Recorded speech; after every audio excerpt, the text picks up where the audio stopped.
गोल बचाएगा ला Masia, defend करेगा La Masia, midfield से बॉल प्रोग्रेस करेगा La Masia, centre of the park create करेगा ला मासिया, विंग से अटैक करेगा ला मासिया, गोल मारेगा ला मासिया।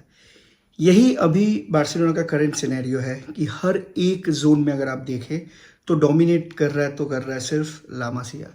और अगर ला मासिया है, उसी लिए हम लोग इस वक्त अभी भी मार्केट में इस हाई इन्फ्लेटेड ट्रांसफर विंडो में भी रेलेवेंट है। और लामासिया का बात जितना भी कर लो, मैंने पिछले वीडियो में भी करा है, उतना ही कम है। लेकिन जब जब बात करना पड़ेगा तब तब हम लोगों को लामासिया लेके डिटेल में बातें करना पड़ेगा। ये इसमें हम लोग कुछ कर नहीं सकते। एस्पेनियोल के साथ मैच था, लोकल डर्बी था, और असिस्ट पहला वाला लमीन यमाल लामासिया। पहला असिस्ट लेके बात करते हैं, क्योंकि मैच 30 मिनट में ख़त्म हो गया। 30 मिनट में 3 गोल।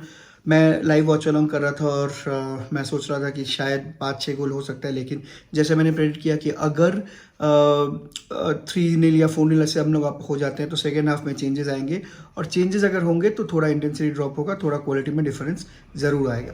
तो फर्स्ट गोल होता है लमीन यमाल का ब्यूटीफुल ट्रिवेला पास। और ये ट्रिवेला पास ऐसा मास्टर कर चुका है उसने, हर मैच में 2-3 बार ट्रिवेला वो अटेम्प्ट करता ही है।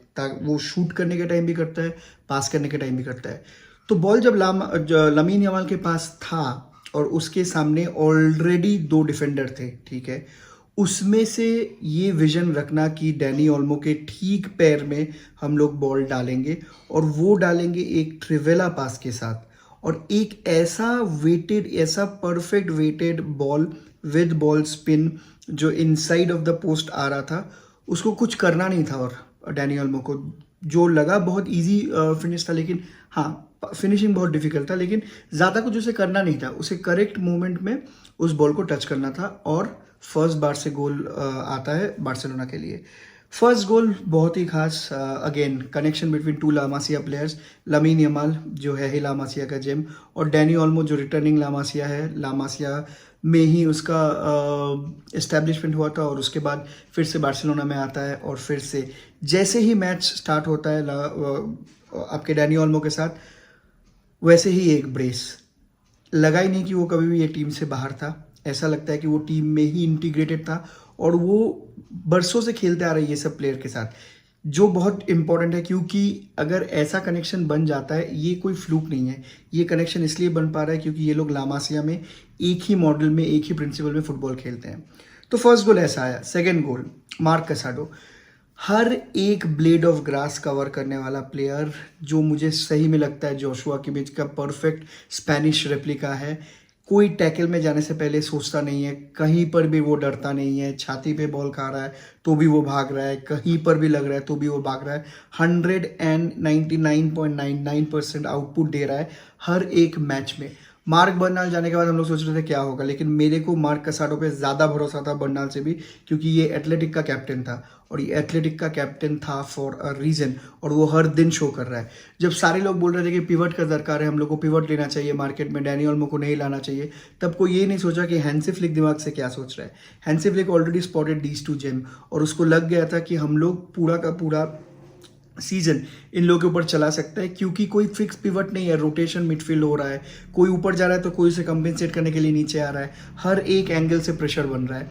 तो इसीलिए उसको लगा था कि ये नहीं चाहिए, और उसने नहीं किया। और डैनी ओल्मो को लोग, जिन जिन लोगों ने सवाल उठाया था कि क्यों, ये तो आइसिंग ऑन द केक वाला ट्रांसफर है, ये है वो है, डैनी ओल्मो के इतने सारे गोल निकाल लीजिए तो देखिए हम लोग कहाँ पे रहेंगे। तो मार्क कैसाडो बॉल पोजीशन में रहते हैं, बॉल लेते हैं और सामने देखते हैं कि कौन अवेलेबल है। अवेलेबल कोई नहीं था, कोई प्लेयर नहीं था। दूर से लेवेंडोस्की और रफीनिया एक साथ टुवर्ड्स द गोल रन मार रहा था, और 3 लाइन में डिफेंस थे उन लोगों के, 3 लेयर्स ऑफ प्रोटेक्शन था उन लोगों के पास। वहाँ से इनसाइड कर्लर एक मारा ताकि बॉल ऐसे कर्ल करके जाए, और रफीनिया इमैक्युलेटली उस बॉल को मीट करता है, और फिर से डंक ओवर द गोलकीपर। मुझे लगता है कि एम्बापे का जो ये वाला सेलिब्रेशन था, जो मौकरी था, उसको बार्सिलोना प्लेयर ने बहुत सीरियसली ले लिया, दिल पे ले लिया, क्योंकि जब भी कुछ हो रहा है रफीनिया तो हर टाइम ही अभी डंक करके गोल कर रहा है।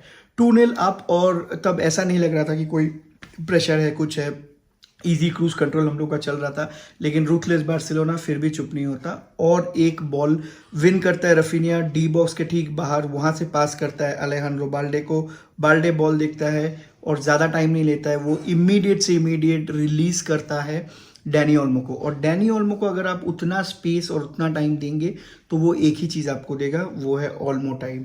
और वहाँ से outside the box brilliant brilliant finish, पूरा का पूरा body weight towards the left hand side, ताकि बॉल भी लेफ्ट हैंड साइड को स्विंग करे। गोलकीपर के पास कोई चांस नहीं, accurate pressure on the ball जितना होना चाहिए उतने ही पावर से उसने शूट किया।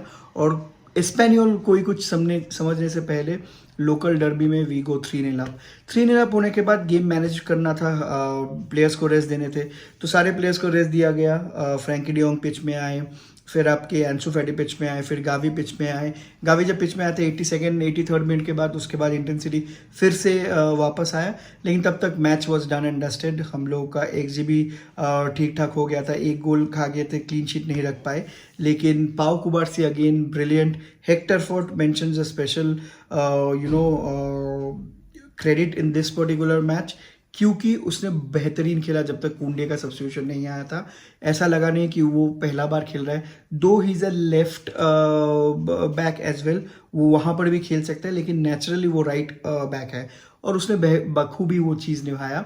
जूल्स कुंडे आने के बाद डिफेंस होने बहुत ज़्यादा सॉलिड लग रहा था, लेकिन हेक्टर फोर्ट के रहते भी इतना कुछ वल्नरेबल नहीं थे हम लोग। तो हेक्टर फोर्ट का भी बढ़िया परफॉर्मेंस और ओवरऑल गेम बहुत बेहतरीन तरीके से हम लोग मैनेज। तो मिड वीक हम लोग का चैंपियंस लीग का मैच है और उसका प्रीव्यू भी आ जाएगा इस चैनल पे। और ऑल आइज ऑन दैट, पूरा का पूरा टीम लेके हम लोग खेलेंगे फुल थ्रॉटल, क्योंकि अभी हम लोगों को पॉइंट्स भी चाहिए और उसके साथ सिग्नल इडूना पार्क में जाने से पहले ये वाला मैच जो है और ब्रेस्ट के साथ जो मैच है उसमें हम लोग को GD भी मैक्सिमम करके रखना है। तो ऐसे ही बने रहना चैनल में। अगर नए हैं तो सब्सक्राइब कीजिए, लाइक कीजिए, कमेंट करके बताइए आपको क्या अच्छा लगा इस मैच के बारे में।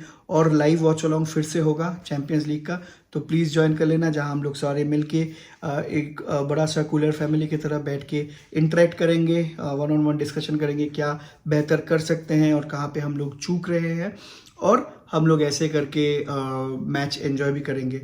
तो तब तक के लिए अलविदा एंड फोर्सा वर्सा।